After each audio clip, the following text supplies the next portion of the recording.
I think satire can teach us something about how religion and humor might intersect. There's this saying in satire, always punch up. And I don't like the violence of it, but the idea of the object of the target of your humor should be the powerful, not the weak.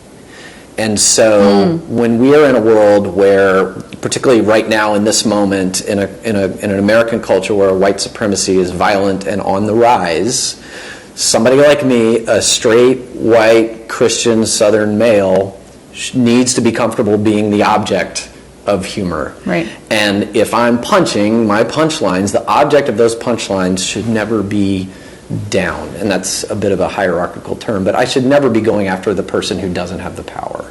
I should be using that humor to target the people who are in power. Because I think what religion is about in most of its manifestations is about justice. And justice is about recognizing that there are power differentials in the world, and is trying to do something to address those for the sake of the people who don't have the power. That is an excellent point. And I find sometimes people ask me, why do you think it's okay for you as a Muslim woman to make a joke about fellow Muslim women or about fellow Muslims, but it's not okay for me, a person who comes from a different group, to make that joke? And the answer is what you said, it's power dynamic. You know, if you cannot make that joke if you belong to a more perceived more powerful group. So I wish that people would actually get and understand that.